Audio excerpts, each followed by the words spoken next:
जैसे अब उन सबको छोड़े ना, अपने एग्जाम्पल सोच लीजिए। जैसे आपके रूम में दो लोग रहते हैं, एक प्रेम मार्ग का अनुयायी है, एक ज्ञान मार्ग का अनुयायी है। ज्ञान मार्ग वाला ज्ञान मार्ग पे इसलिए क्योंकि प्रेम मार्ग पे चल नहीं पाया अब तक, तो सिर्फ ज्ञान मार्ग पे चल रहा है। जीएस मार्ग, ऑप्शनल मार्ग और ये सारे मार्गों पे चल रहा है, और प्रेम मार्ग वाला भी उन सब पे चल रहा है, वो प्रेम के साथ साथ चल रहा है।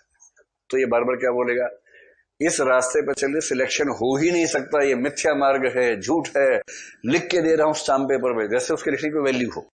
लिख के दे रहा हूं स्टाम्प पेपर पे, तुम्हारा हो ही नहीं सकता, जो जो इस रास्ते पर चला सब मरे, कोई सिलेक्ट नहीं हुआ, ये वो। तो ये उससे जवाब नहीं देगा, ये भी जवाब देगा। तो तुम्हारा जो शुष्क ज्ञान मार्ग है उद्धव, उस रास्ते पे चलिए, क्या हो जाता है। पिछली बार पीटी का ही नहीं हुआ था तुम्हारा। इतने ही ज्ञान मार्गी हो, रात दिन धुनी रमाते हो पढ़ाई में, तो 3 साल से एग्जाम दे रहे हो। आईएएस तो दूर की बात है, आरएएस पीटी नहीं हुआ, यूपी पीटी नहीं हुआ, और समीक्षा तक में नहीं हो रहा पीटी तुम्हारा। क्या ज्ञान मार्ग से हो गया। ये जो है मजाक उड़ाना सामने वाले का, ये भी प्रेम का आदमी करता है, गुस्सा तिल मिला जाता है बेचारा। तो प्रेम प्रसूत, यानी अगर प्रेम भीतर है तो उस प्रेम के गर्भ में छिपी हुई कुछ चीजें जो बाहर आएंगी, अंतर्वृत्तियां। सरल भाषा में, यदि आप ठीक से किसी को प्रेम करते हैं तो उस प्रेम की वजह से आपके भीतर कौन कौन सी टेंडेंसीज पैदा होंगी, वो टेंडेंसीज उनको बोलेंगे प्रेम प्रसूत अंतर्वृत्तियां। कंसेप्ट समझ में आ रहा है आप लोगों को। तो अब ये बताइए कि जो सच्चा प्यार करते हैं उनको ईर्ष्या असूया होने की संभावना होती है नहीं होती है। आप लोग की क्या बोलना चाहिए इसमें, ये बताओ कि अगर क और ख आपस में प्रेम करते हैं और क ने देखा कि ख आज ग के साथ बात कर रही है या कर रहा है, हंस हंस के कॉफी पीते हुए, तो क को इस बात से असूया, ईर्ष्या, जलन, असुरक्षा, ये सब भाव मन में आने चाहिए या नहीं आने चाहिए। आने चाहिए, स्वाभाविक है कि आएंगे। अगर बिल्कुल नहीं आ रहे तो उसके दो ही कारण हो सकते हैं। एक तो वो चाह रहे कि ऐसा कुछ हो जाए, मेरा रास्ता साफ हो, और दूसरा उसको खुद पर इतना भरोसा है या तीसरे व्यक्ति के निकम्मेपन पर इतना भरोसा है कि उसको पता है कि अंततः खतरा नहीं है और तो कोई वजह हो नहीं सकती इसमें। तो यदि कोई प्रेमी ईर्ष्या से भर उठे, अगर कोई प्रेमी का फोन देके कहे किसी से मैसेज करके दिखाओ जरा मुझे, इस चुड़ैल को मैसेज किया तुमने, तो ऐसी बात का बहुत लेना है या इसको प्रेम की अभिव्यक्ति मान लेना चाहिए। ये प्रेम की अभिव्यक्ति है और कुछ नहीं है। जब तक एक लिमिट तक है, एक लिमिट के बाद तो फिर पागलपन है, गधापन है, एक लिमिट से ज्यादा है तो बावलापन है। लेकिन एक लिमिट तक हंसी मजाक में, अरे बहुत बात करते हो उससे आजकल तो, हाँ, फिर वो भी कह दे बॉयफ्रेंड भी, अच्छा हमने भी देखा था, कल कुलदीप से बात कर रही थी ना पुल पे खड़ी होके, हर तरफ जासूस है हमारे, बताते रहते हैं। अगर ये हंसी मजाक में चल रहा है, हल्का हल्का चुभ रहा है, तो ठीक है, इतना चुभना भी चाहिए। वरना केदारनाथ सिंह की कविता है, जहां लिखा है प्यार वहां लिख दो सड़क, फर्क नहीं पड़ता। जहां लिखा है सड़क वहां लिख दो प्यार, फर्क नहीं पड़ता। मेरे युग का मुहावरा है, फर्क नहीं पड़ता। प्यार एकदम निजी वस्तु है, सड़क एकदम सार्वजनिक वस्तु है। अगर एकदम निजी और एकदम सार्वजनिक का अंतर खत्म हो जाए तो चिंता की बात है।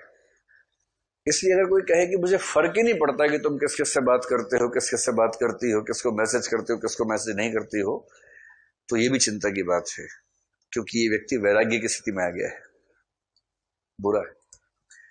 तो अब देखना है, प्रश्न का भाव ये हुआ कि सूर के यहां भ्रमर गीत में प्रेम की वजह से पैदा होने वाले माइंडसेट को भाव प्रेरित वक्रता के माध्यम से बहुत सुंदर तरीके से पेश किया गया है। यह है प्रश्न का सार। तो इसमें हमने जो लिखा क ख ग, उसको देखिए। क ख ग परीक्षा मत कीजिएगा, परीक्षा में पैराग्राफ बनाइएगा। पहले देखिए क। प्रेम की स्वाभाविक विशेषता यह है कि प्रेम करने वाला अपने प्रेम के विरुद्ध कुछ सुन नहीं सकता, वह अपने प्रेम को सही सिद्ध करने के लिए तर्क जुटाता है। गोपियों ने भी अपने भाव प्रेरित वक्र कथनों के माध्यम से तर्क दिए हैं। ऐसा होता कि नहीं होता कि प्रेमी व्यक्ति अपने प्रेम को सही साबित करना चाहता है, चाहेगा ही। आप लोग ऐसा या तो झेल चुके होंगे या झेलेंगे निकट भविष्य में। जब आप घर में पहली बार बताएंगे कि पापा मम्मी मैंने किसी को पसंद कर लिया है, उसका नाम ये है, वो दिखने में ऐसा है या ऐसी है, उसके पेरेंट्स ये हैं या वो हैं, तो 10 में से 9 पेरेंट्स का मुंह विचित्र तरीके का बनेगा पहली बार में, और फिर वो साबित कर देंगे आपके सामने कि तुम्हारी चॉइस बचपन से ही ऐसी है, तुमने पेरेंट्स भी ऐसे ही चुने थे, तुम्हारी चॉइस बचपन से ही ऐसी है, तुम्हारा दिमाग बचपन से खराब है, तुम्हें कभी सही फैसला करना नहीं आया, कैसा लंगूर ढूंढ के लाई हो अपने लिए, कुछ तो सोचा होता। और ऐसे में वो जो बच्चा है घर में, वो एड़ी चोटी का जोर लगा देगा कि नहीं पापा आप नहीं जानते हैं, बहुत सोच समझ के चुना है, आपको नहीं पता है। ये प्रेम का स्वाभाविक तरीका होता है, ये साबित करना कि मेरा चयन ठीक है।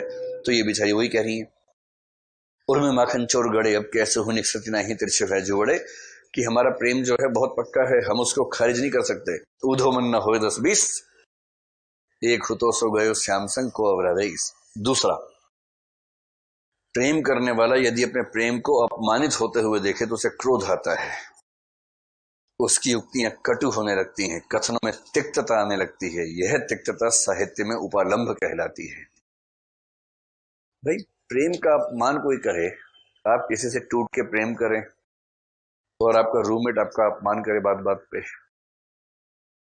कि मजनू जी आए हैं, आइए आइए मजनू जी आइए आइए आइए, मजनू जी खिचड़ी खाएंगे क्या खाएंगे, चुभ रहा है, फिर कहेगी अरे जिस लैला के चक्कर में हो तुम्हें यूज कर रही है, यूज, ये फितरत है लड़कियों की, तुम्हें पता नहीं है।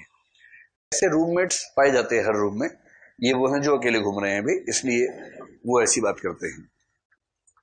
या इसका रिवर्स लड़कियों की दुनिया में भी।